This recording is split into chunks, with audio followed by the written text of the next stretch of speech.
Welcome, everyone. Bienvenidos. Buenas tardes. Good afternoon. Thank you so much for joining us today. This event is being sponsored by the School of Education, the Office of the Pedagogy of Hope through Research and Practice. But before we begin with all of the amazing stuff that we're going to have going on here in just a little bit, I would like to honor the land and the people who are of and from this place. In the spirit of the Jesuit composition of place, we acknowledge that Gonzaga University resides on the unceded homelands of the Spokane tribe of Indians, the people of the river. A people who have always walked this land. We acknowledge their elders, both past and present, their children, and their future generations. As we pause to consider the historical and continuing impacts of genocide and colonization, let us also remember the strength and resilience of the Spokane people, a people who are still here. It is their ancestors who bring forth the power of this place, the knowledge that comes from the land.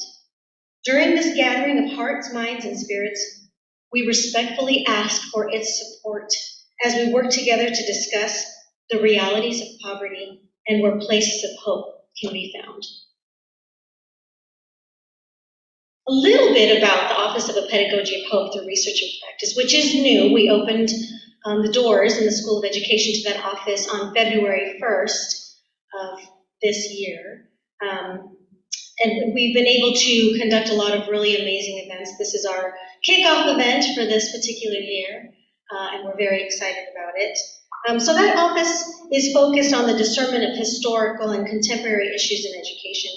It exists as a space in the School of Education that invites students and educators to reflect on and understand systems that marginalize how we are situated within them and how we can reimagine them to be fully inclusive. So it looks at how we marginalize others and oftentimes don't even think about how it is that we're doing it, how we're complicit in that. So it's a pretty important space in the School of Education where we can have oftentimes uncomfortable conversations, but ones that will hopefully lead us to transformative practices. So that's the goal. The office aims to welcome all members of the community as active participants in asking critical questions about our current social context.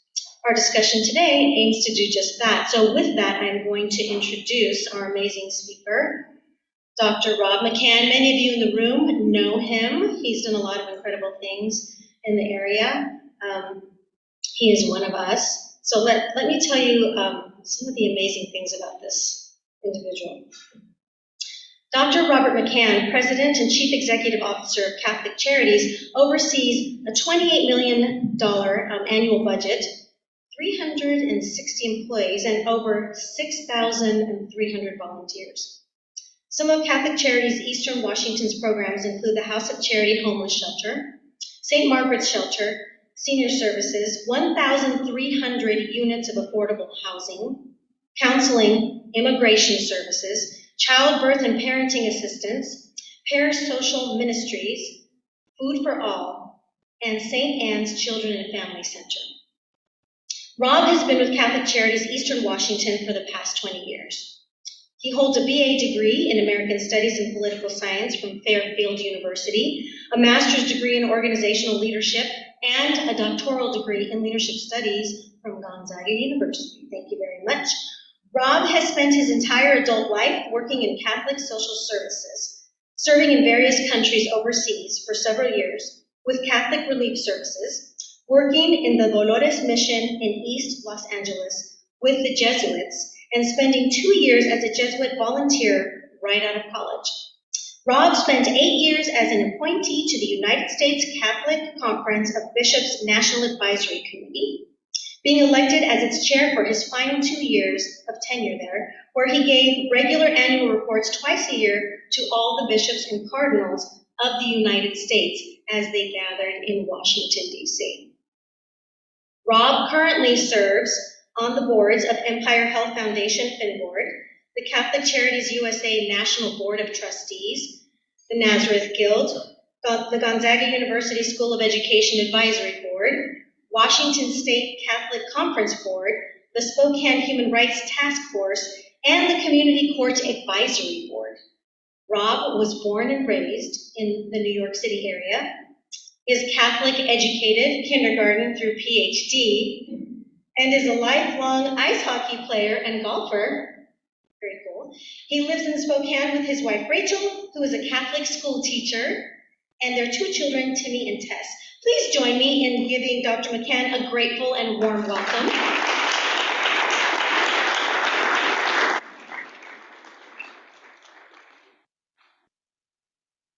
Well, thank you, Dean, and thank you all for being here. My mother would be very impressed with that introduction. You are under no obligation to do the same. I appreciate everyone coming today to have a good conversation, a hard conversation for sure, but an important one. The title, Lifeguards, Hikers, and Mathematicians, you're probably sitting there wondering, well, how the hell is he going to land that plane? Don't worry, we're going to land it together. There's a lot to talk about, and I think there are important components of hope and love that are involved in this. You heard a little bit about Catholic Charities of Eastern Washington. We cover everything from the Oregon border to the Canadian border on the east side of the state. And really our number one thing that we believe is that every human being is made in the image and likeness of God. And if you're going to believe that, then you got to believe that every human being deserves basic dignity, respect, and love. And we believe that. We serve people based on need, not creed. It doesn't matter if your God is Christ or Buddha or Allah or Yahweh. It's all good. We serve everybody. And that's one of the best things about our organization. It's a big myth that we only serve Catholics and only Catholics work for us. Neither is true. 90% of the people we serve are non-Catholic. 90% of the people that work for us are non-Catholic. Diversity is absolutely important. Today we're going to talk a little bit about hope. Now, talking about hope is easy, right? Everyone has hope. Everyone wants hope. Everyone wants to give hope. That's easy. But talking about why people might not ever in their lives have hope, that's hard. Talking about how our culture and our society might use money or power or institutionalized systems to take hope away from people, that's hard. Talking about how the ways we ourselves in this room might be knowingly or unknowingly participating in systems or conditions that take hope away from people, well, that's super hard. So it's definitely a hard conversation. Poverty takes away a lot of things, but maybe the worst thing it takes away are people's dignity and people's hope. But there are ways to get it back. That's the good news. Talking about this is the first step in finding ways to give that dignity and hope back to people who are in need. And here's the most important thing about this conversation, and you're not going to hear this hardly ever nowadays. It's okay to disagree. It's okay. We're going to talk about a lot of important things, and we're not all going to agree. But it's okay to disagree with me, it's okay to disagree with each other, and it's okay to voice that. We have to be able to have a conversation that's about hope, but also that's about critical discussion. Now, when we talk about this kind of thing, it's important to not get trapped in this banking model of education. I don't want to just stand up here and make deposits in the bank, in your bank. It has to be more of a dialogue. There's going to be some time at the end to shoot questions and make comments, so please use that. I think it's important to be critical of what you hear from me. Don't just take my word for it because I'm some seemingly nice Catholic charity CEO. Doesn't mean I'm right. It's okay to disagree. It's okay to check me and challenge me. That's how we grow. We all are going to have to be able to disagree in this world if we're going to get to any kind of level of consensus, whether it's in politics or religion or social issues. We're going to have to find a way to disagree. And as St. Ignatius was famous for saying, we have to be contemplatives in action, which means think about it, pray about it, talk about it, but then do something about it. You can't have one without the other. You have to do something with what you learn, with what you know, with what you believe. Critical pedagogy means involving everyone in that process. So I'm hoping that people who are online are going to have questions and that we can all, at the end of this, have a conversation. We really have to deal critically with reality if we want to be part of transforming our world, if we want to be part of a critical pedagogy or a pedagogy of hope, which is what hopefully we're going to be about today. So today we're going to deal with some very critically hard things that have to do with reality. And I can promise you at some point today, it's going to make us all a little bit uncomfortable. And that's okay. It's okay to be uncomfortable. It's okay to disagree. First thing I want to talk about is intergenerational poverty, which is a big theme of what we're going to be talking about today.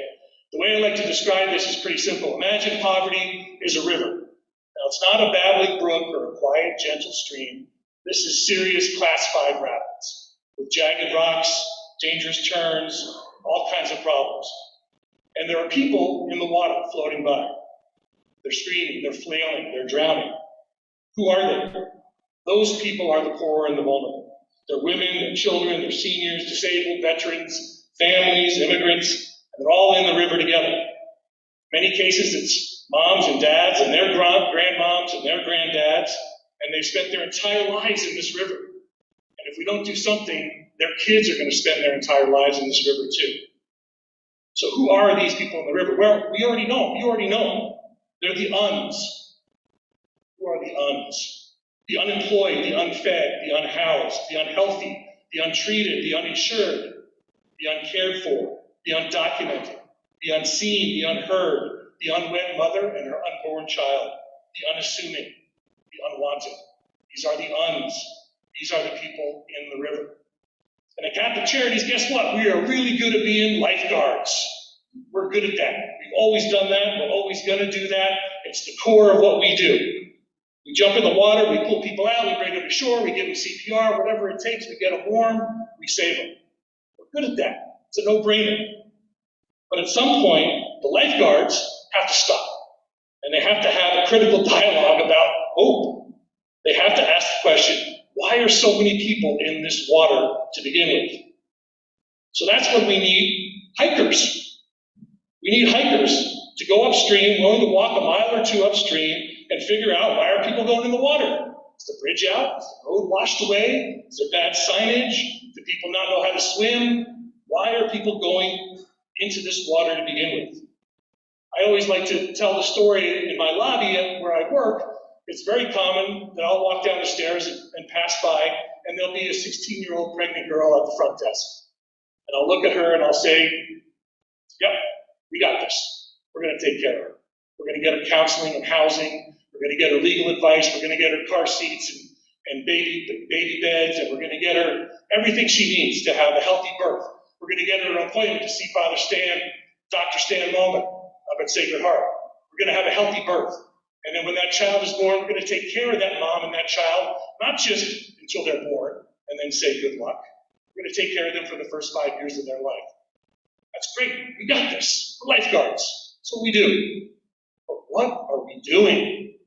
What are we doing to make sure that 15 or 16 years from now, that child is not at my front desk with the same set of problems, with the same set of poverty conditions that led her mom there last week? That's what we have to ask. Hiking upriver to ask that question. Hiking is not easy.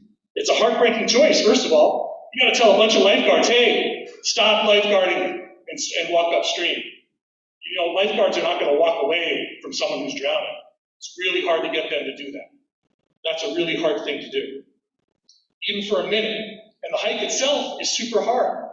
All along the way, you're going to get beat up. We're going to talk about that in a minute. But you're going to get beat up on this hike. It's not a pleasant hike for the most part. And when you start asking questions about why people are going in the water and why people are stuck in intergenerational poverty, you're going to raise some radars.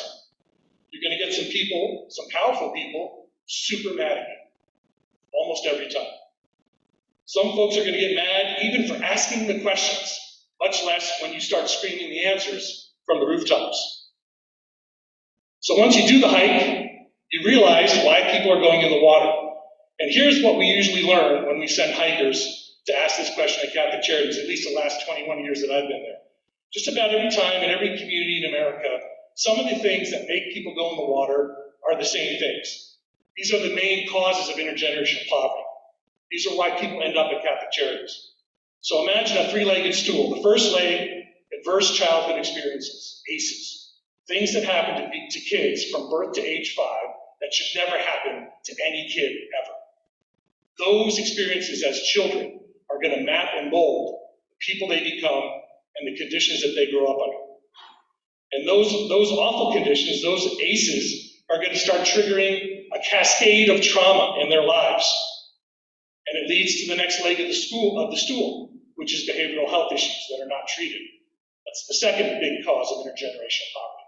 Mental health and substance abuse that is undertreated or untreated completely. And these mental health issues typically come from, you guessed it, ACEs. Things that happen between birth and age 5 that are in here and in here, and then they come out as you grow up. And that, of course, leads to addiction issues. Because what are you going to do when you're having those mental health concerns? You're going to look for a way to self-medicate. You're going to look for a way to make the voices get a little quieter, to feel a little better, and that's when you get stuck with drugs and alcohol. And then the third leg of that stool, housing. The lack of affordable housing. You can't stabilize or heal or transform or grow or develop unless you have a clean, safe place to live, a roof over your head. And there's just simply not enough affordable housing. Not in this community, not in the state of Washington, not in this country. You have to work 2 minimum wage jobs to be able to afford a 1-bedroom apartment in most parts of this country. That's a really hard thing to do. And the flat top seat of the stool, this is the biggest one, income inequality. What is income inequality? Well, you have to look at the systems in our country, where we have about 10% of the people who control about 80% of the wealth and the power. And that's true in other countries, it's true around the world, but it's really true in the United States of America.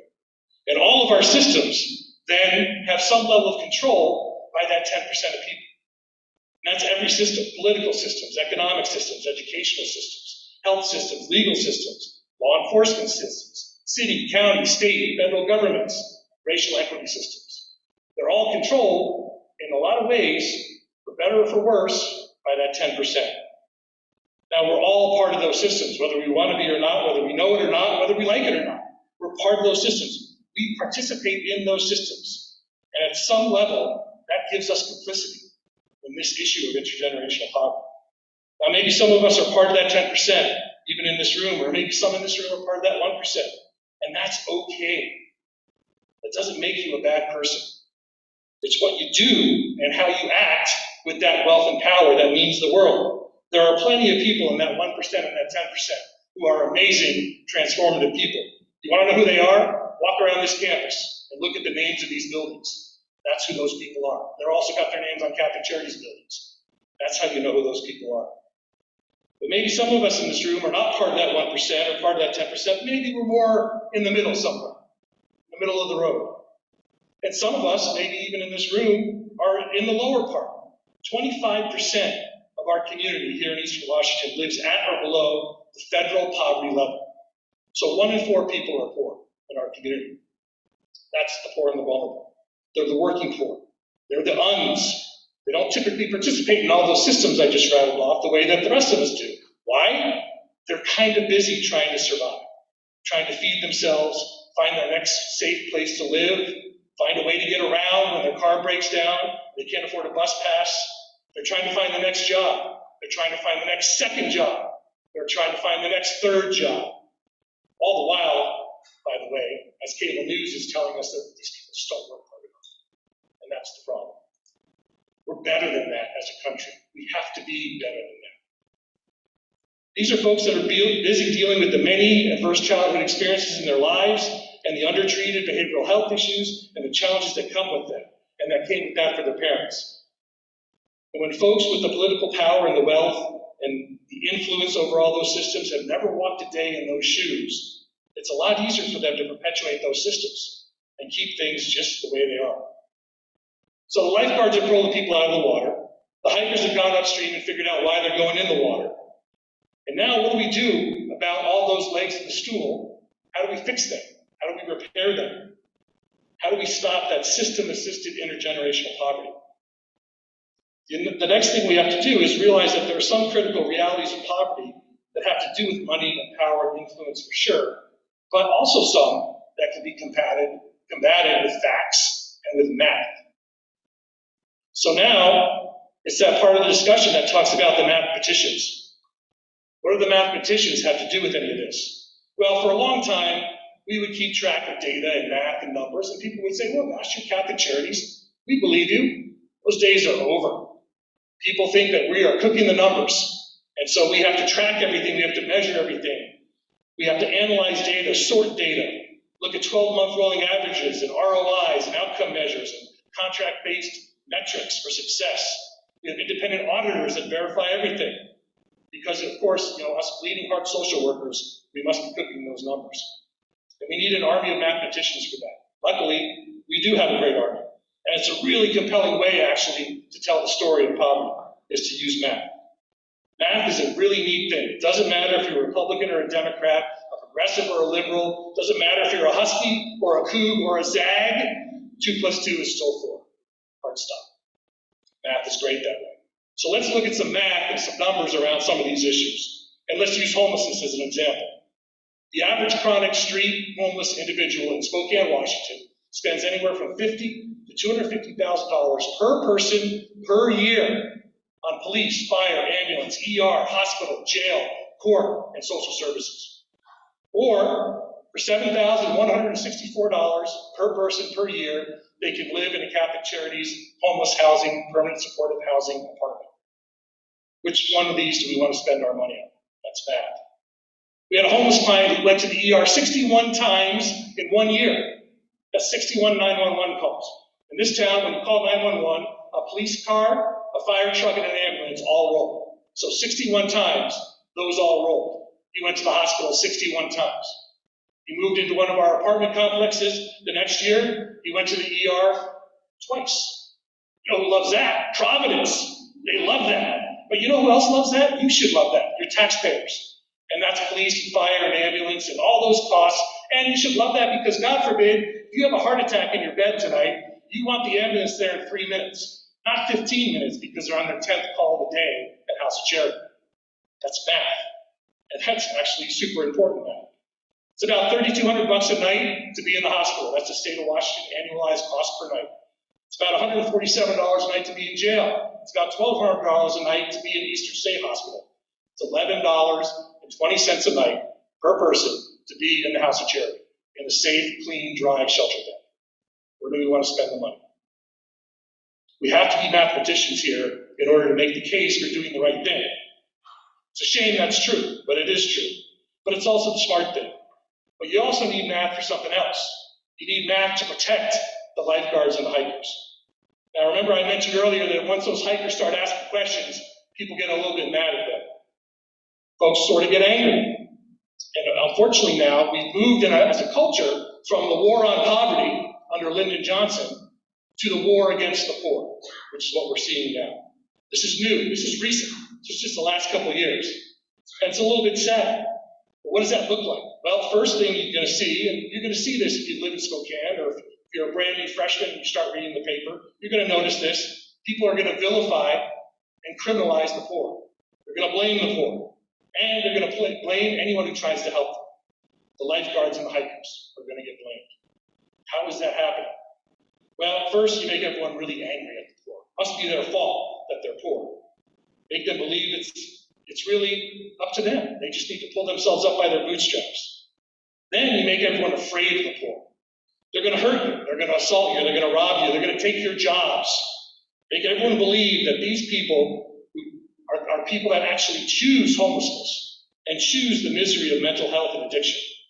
They want to live this way. You're going to hear that a lot. Then you go after the organizations that serve the poor. It's their fault there's so many poor people. You're making it too easy for them, Rob. Too easy. You know, today we're going to, actually not today, Peg will know, maybe it's tomorrow, we're going to move in our first families to Gonzaga Haven. And we're going to move in a 6-year-old girl who's going to move into an apartment that's fully furnished with Disney sheets on the bed, and she's going to say, that's the first time in my life I've ever had a bed. 6 years old. It's too easy? Doesn't sound too easy to me. In the past 3 or 4 years, I can't tell you how many times I've had this conversation with extremely influential, rich people, with political leaders at the highest level in the city and the county and the state, business owners, community people. And they say, Rob, you've known me for a long time. You know I'm not a bad guy.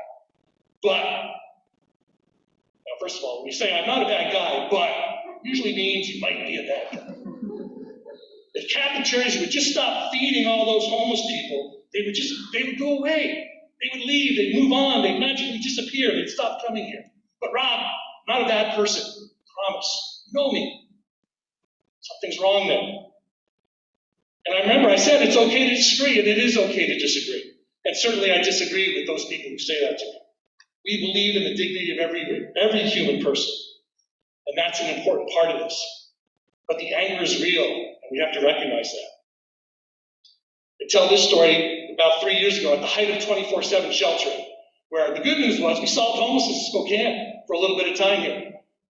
Bad news was every single homeless person was at the House of Charity and in our neighborhood. And the front of the building looked like Eastern State Hospital and Woodstock was having a party. And it was really scary to a lot of people. And the bad news there was people got angry at Catholic Charities, the House of Charity. Even though no one was sleeping on the streets anymore, no one was downtown, but the House of Charity neighborhood was kind of a scary place, quite frankly. And I remember sitting at Red Robin with my wife and my, at the time, 10-year-old daughter, and a well-dressed businessman and his wife came up to the table, and he looked and he said, "Are you Rob McCann?" And I mean, I'm on TV now and again, or in the newspaper, people recognize me, I guess, that's fine.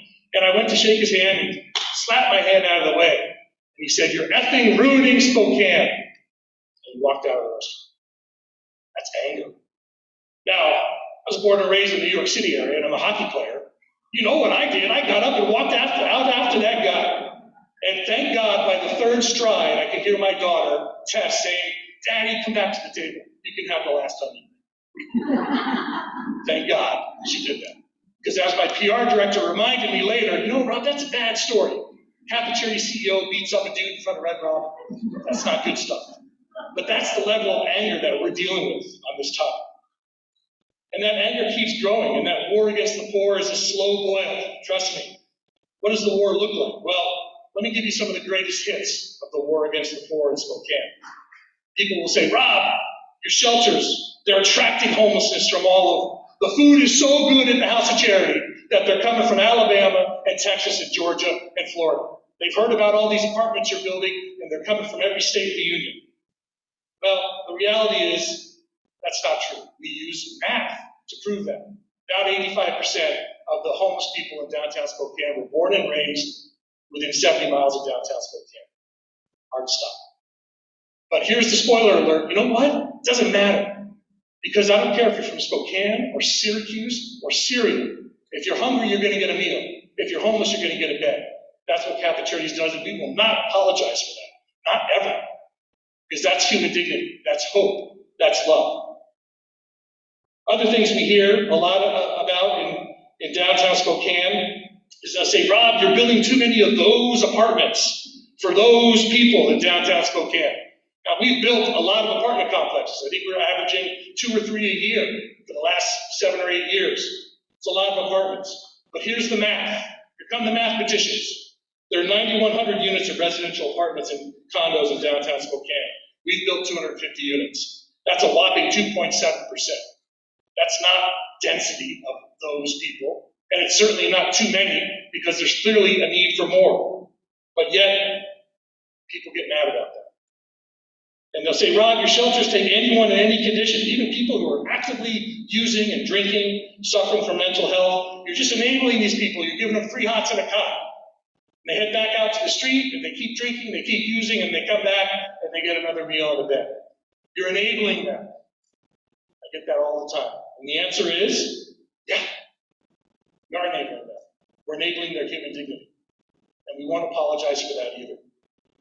We're enabling them to be reminded that they're human beings made in the image and likeness of God. And for sure, we would love every homeless person to stop drinking and stop using and get on their meds for mental health. And there are plenty of places for people who are homeless, who are sober, to go, where there's sober environments. But there's got to be a place for the others, who their disease is so profound, they're not ready to take the help that we offer them every day at the House of Charity. Is that enabling? Well, maybe. Is it still success? You better believe it's success. Human dignity is success 10 times out of 10. In our homeless housing, we measure success with the HUD definition, which is once you move from the shelter or from the street into housing, are you still there 2 years later?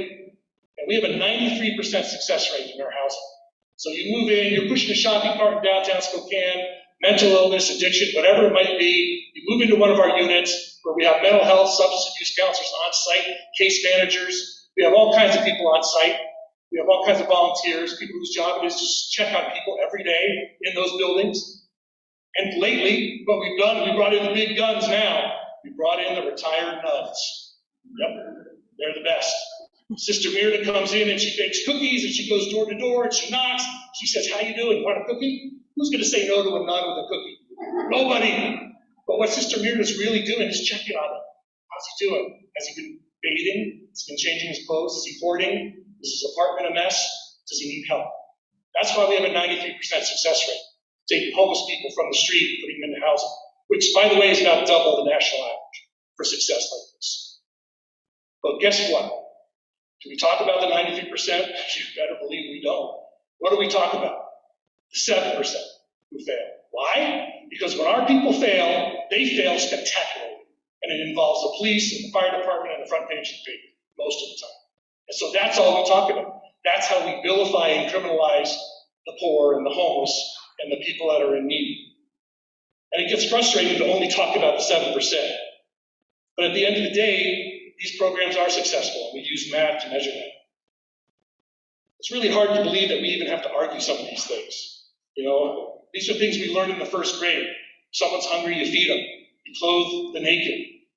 You heal the sick. You visit the imprisoned. These are all things that should remind you of the gospel of Christ. But yet we argue about it.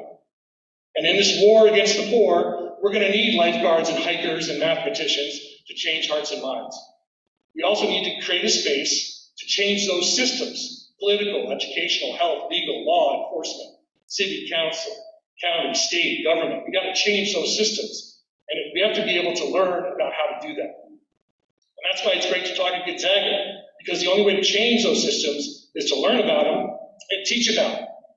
Teach your students, teach your fellow students, talk about it, disagree about it, argue about it, but at least make some movement so that you know what you're getting into when you walk out these doors after 4 years of Gonzaga. There's always hope. Taking away hope, giving up hope, we can't do that. We have to find ways to give hopes. And we can't just give up on this. And that's, you know, people will tell you, "Gosh, Rob, this problem's too big. You can't possibly fix that." That's the language of the enemy. They want you to give up before you even try. Are we going to fix homelessness? Are we going to end homelessness? No. As I'm standing here today, someone is becoming newly homeless. Someone is fleeing domestic violence. Someone's being let out of jail with nowhere to go. Someone's being evicted. Someone's being thrown out of whatever house they were couch surfing in. Someone is becoming homeless. We're not going to end homelessness, but we can solve homelessness. There's a difference. Solving homelessness simply means every human being in Spokane should eat, sleep, and go to the bathroom indoors. We can do that. We can absolutely do that. We can drop a Mars rover on a dime 240 million miles away. We can put the entire Library of Congress on an iPhone. You can't tell me we can't solve homelessness. Of course we can. We just have to choose to combat those systems that keep it going. And you have to want to do it. You have to want to have these hard conversations. Conversations that may indeed get people really angry at you. They may even yell at you at Red Robin. They may even threaten your job. That's okay, as long as we're still talking about it. Running out of time, so I'm going to fast forward. One of the important things to remember in all this is that really at the end of the day, it is about hope and love. That pedagogy of hope means that we have to give people hope back. We have to find a way to do that. Oscar Romero, a famous Jesuit who was martyred, assassinated in El Salvador, he used to say, "When you fight on behalf of the poor and vulnerable, controversy hunts you like a pack of wolves." And he's right. But I think we have to find a way to be okay with maybe getting a little bit hunted. Because bad things happen when good people say or do nothing. And that's what takes hope away. We're going to have to be willing to get a little bit hunted here. You're going to have to subvert the dominant paradigm a little bit. You're going to have to push back a little bit. But it's important to not give up that hope. Go to war, but never bring weapons. Just bring love. It works every time. People scream at me, tell me I'm ruining Spokane, and you just love them. And it throws them off their game. They don't know how to respond to that. When I get someone who calls and says, I'm a big donor and I'm really mad at you, Rob, because if you do an X, Y, Z, first thing I do is I pull them up on my computer. Yeah, they're not a big donor. But then after that, I love them. I listen to them. I hear them out. Because that they don't know how to respond to that. They want me to get into it with them. And when you don't do that, it tips them over. And then you start a conversation. And that's where you can lead to hope. So as we walk this path together, just remember, hikers, lifeguards, mathematicians, you need them all. You're all in this room.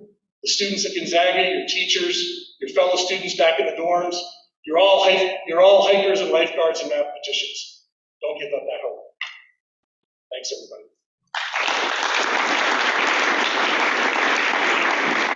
Questions? Thank you. No full punches. So, does anyone, if you do have a question for Dr. McCann, would you please stand up, say your name, say your question loudly, and so we can all hear you and share with them.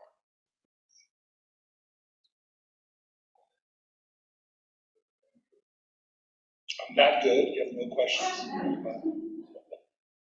So, Dr. McCann, when you say that you get these phone calls from people who are really angry, and you kind of love them through it, and you kind of throw them off their game a little bit, what does that look like? How do you love them through that kind of a conversation? It has to be difficult. Well, I think the first thing you do is let them empty the tank. And usually people, when they're fired up about issues like this, they want to empty their tank. And for some reason, someone has not been listening to them. So you let them empty the tank. And sometimes I'll sit for 10 minutes and just let someone go. And don't interrupt them. Don't try and defend it. Don't try and argue with them. Just let them get exhausted. And once they're done, you'll know it. And then you can maybe have some space to say, okay, well, help me understand this or that a little bit better. Help me understand what you said here. Or help me understand why you think X, Y, Z. And typically that leads to a better conversation. And, as we teach all of our staff who work in the shelters, you have to de-escalate people sometimes. If you're an RA in the dorms, you know this. You're going to, once in a while, have to de-escalate someone on a Friday night. You have to de-escalate people, get them into a place where they feel safe, where they feel comfortable, which means kind of lowering your voice, talking a little slower, talking a little softer, making eye contact. And after they're done emptying the tank, most people are willing to have a conversation. Now, you may not change their mind, you may not make any headway at all, but at least they're going to have a conversation. Yeah. So in the spirit of sharing some of those 93% success stories that don't make the headlines, can you share some case studies or examples that have really stuck with you over the years? And imagine there are many to choose from. I would love to just visualize and hear some of those. Yeah, I mean, there are so many great stories. We've had families that have come from our shelters and moved into our housing, and now they go to school here. Those kids go to school at Gonzaga or go to GPrep. Those are great success stories. When we move people in who tell us, I've been homeless for the last 11 years, and this is my first time I've ever had my own kitchen, my own bed, my own couch, my own plate and fork and knife. That's uplifting. That gives us hope.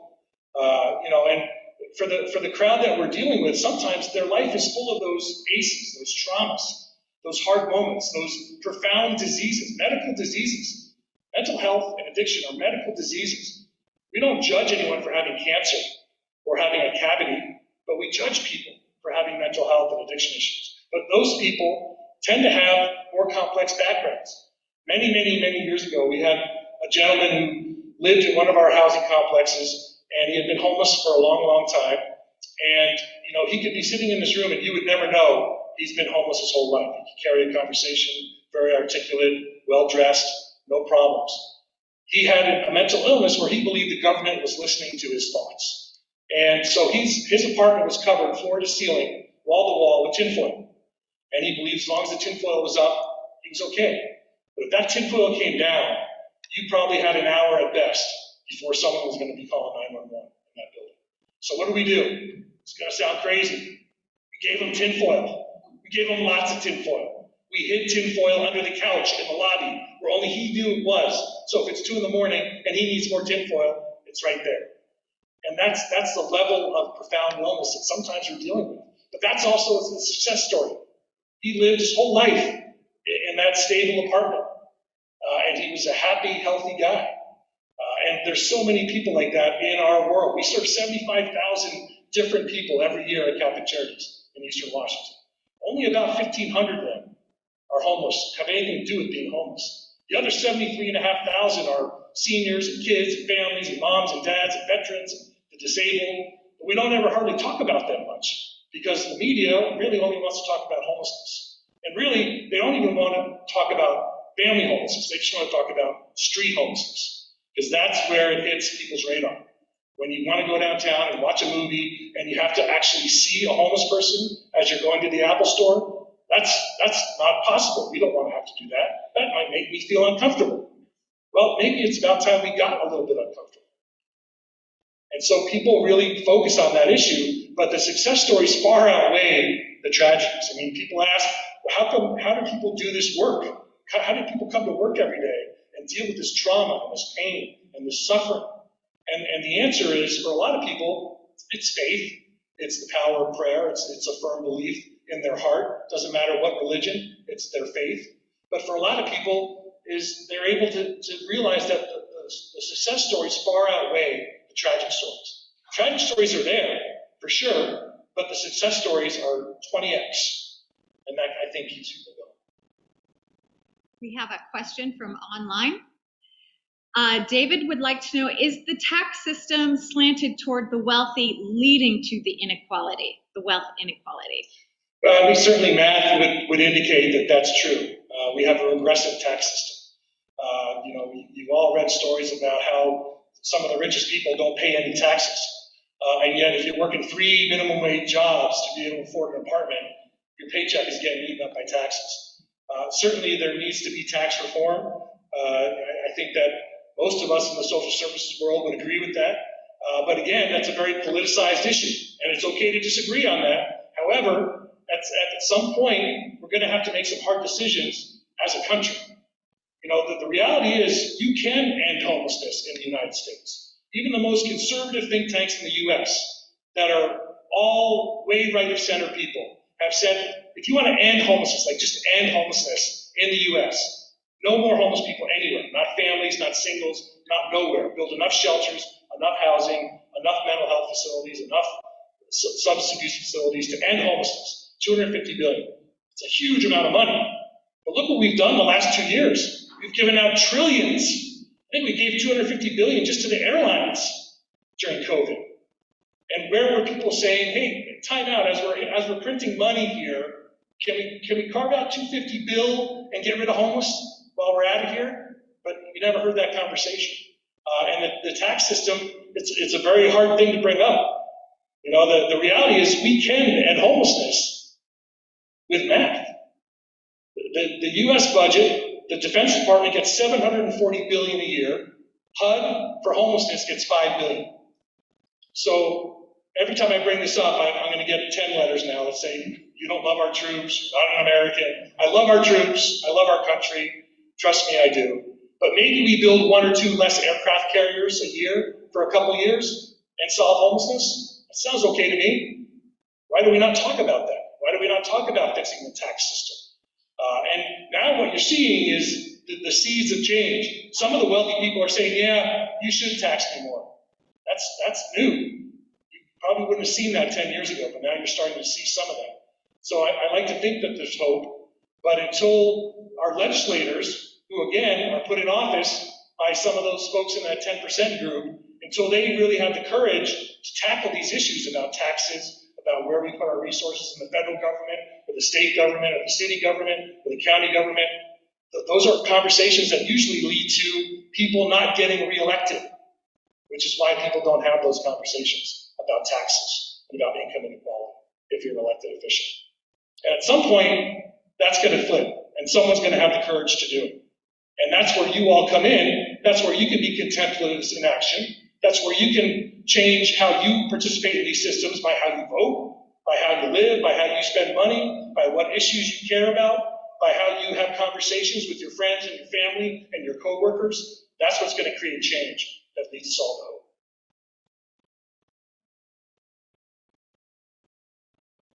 Other questions in the room?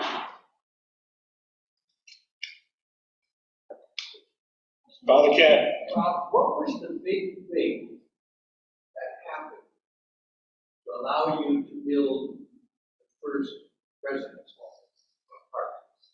You know, that's a great question. The way we build these actually is pretty cool.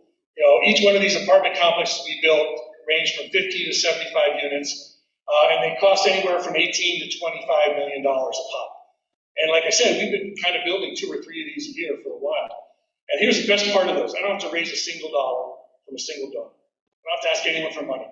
The IRS pays for all of this, tax credits. So here's an example of that 10% doing some good stuff. So the way this works in a boiled down sense is the US government sells tax credits to people who want to have less taxes. So like I like to imagine, and the way they do this, they sell them to high net worth individuals and big institutional banks. And so I like to imagine Beyonce built all of our housing. So here's Beyonce with her manager. And Beyonce says, hey, her manager says, Beyonce, if you give Rob $15 million to build Father Black Haven, you're going to get a 9% tax break from the federal government for the next 16 years. And Beyonce's manager gets his calculator out and says, yep, that's a good deal for you. You should do that. And of course they do it. And that's how all this housing is getting built, with federal tax credits. Money that's coming from the IRS so that wealthy individuals and big corporations can pay less taxes. In exchange, I get the cash to build all these buildings. Now you probably ask yourself, why isn't every nonprofit in America building these buildings? Here's the catch. They only give you the money to build it. They don't give you a penny to run it. And so you have to make sure you keep the lights on, and you have staff, and you have all kinds of services, mental health, substance abuse, case management, the retired nuns, you need it all, and no one's going to give you a penny to do that. So a lot of nonprofits say, well, I can't commit to that. Because when you build one of these buildings, you commit to running it that way for at least 15 years, which for us is not a problem. We're going to run it for 50 years like that, maybe 75 years, however long it stands. But for a lot of nonprofits, they don't have the operational dollars. And so the way we do that is when we build these buildings, we make a really nice developer fee. We put that money in the bank, goes in an endowment, and then we take 4% of that every year and provide services in those buildings and get other city, county, and state grants to have the counselors in the building, to have the nurses in the building, to have mental health and substance abuse in the building. And that's how we run them. But not every nonprofit has the infrastructure to be able to guarantee operations for 15 years. They'd all take the money to build it. They'd say yes to that. But you got to be able to run it for all those years.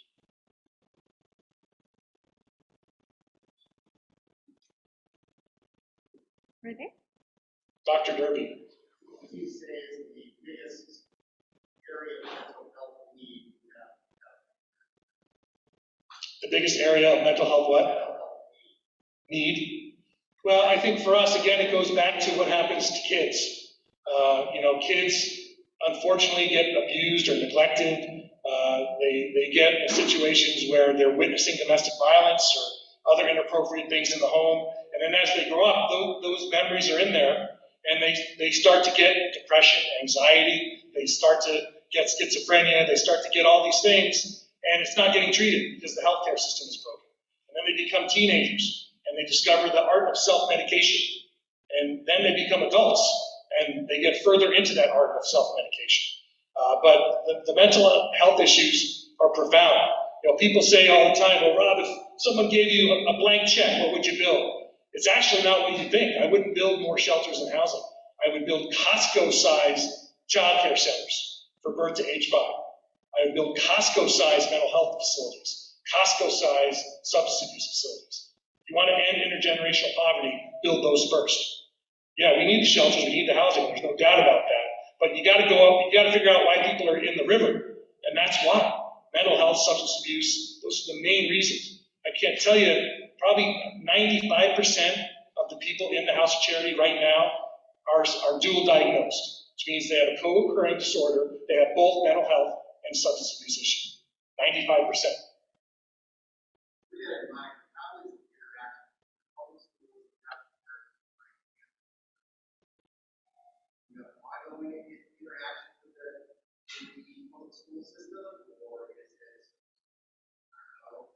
barrier to get that?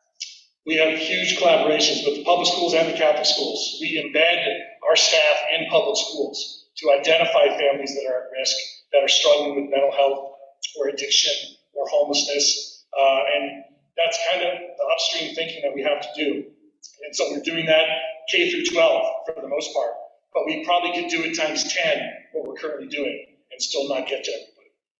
And that's one of the big problems is the sheer number of kids in K-12 environments who simply are living as one of that 25%.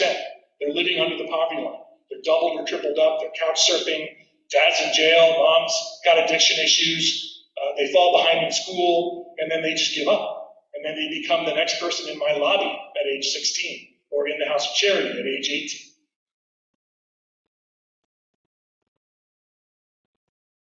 Yeah. You said $250 billion could have been homelessness as we see it. Where would that money be spent if enough? And then how to go with that number? That number comes from many different think tanks that have looked at this issue for years and tried to do some math on what it would take to build enough shelters, enough housing, enough mental health and substance abuse treatment centers to get everyone off the streets and to get families out of their cars or doubled or tripled up. So it involves building a lot of housing, a lot of affordable housing, which is hard to do because the systems in place block you at every step. Zoning laws in most communities, including this one, are very problematic if you want to build affordable housing. You know, people will tell me all the time, you know what the best place, Rob, to build your housing is? Somewhere else. NIMBYism is huge. But if you could build the housing with that money, if you could build the shelters to get people indoors, eat, sleep, and go to the bathroom indoors, if you could build the mental health and the substance abuse facilities, you could end homelessness. You know, $250 billion, that gives each state a lot of money. And, you know, California's going to need more, and Delaware's going to need less. But it is enough money to do it, but it is a lot of money.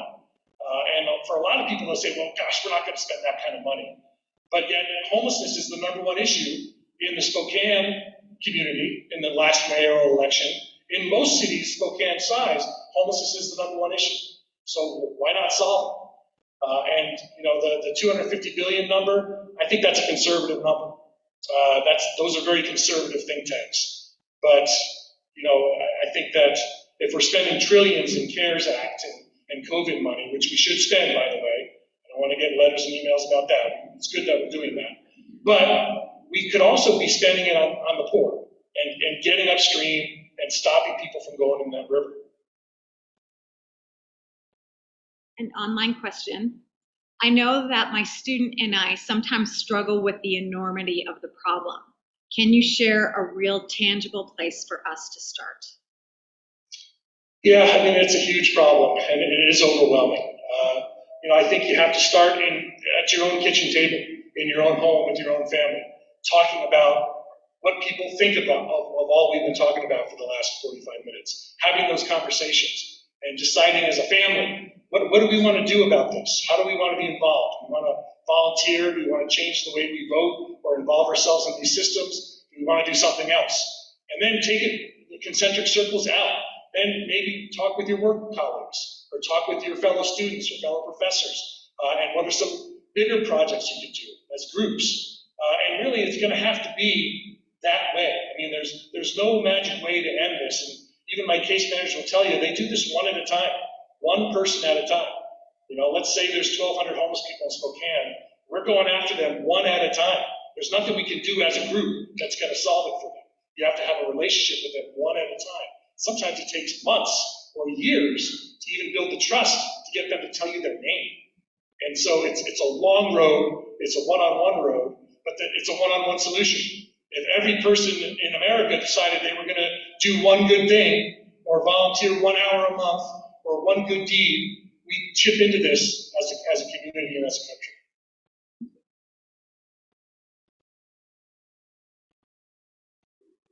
Okay, we do have one more question, and this is kind of a good way to wrap it up. How can other churches, other faith practices, and partner with you in this effort? Or how do they? They do. We work with almost every faith tradition.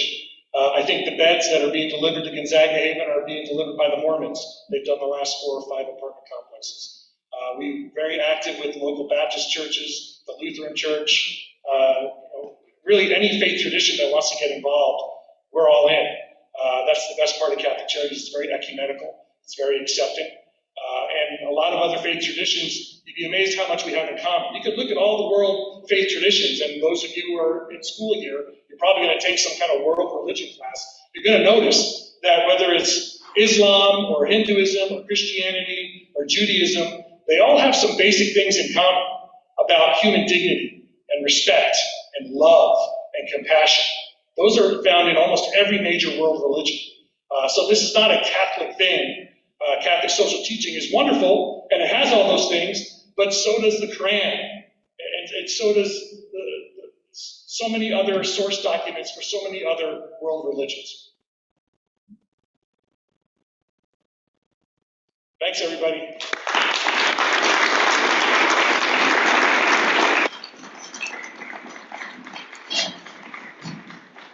I think we can all agree that that was a very thought-provoking, and I think kind of just really reaches you when you think about how we need to humanize one another. And I want to thank you, Dr. McCann, honestly and truly, for all that you shared. Thank you, everybody, for your questions. And just to let you know that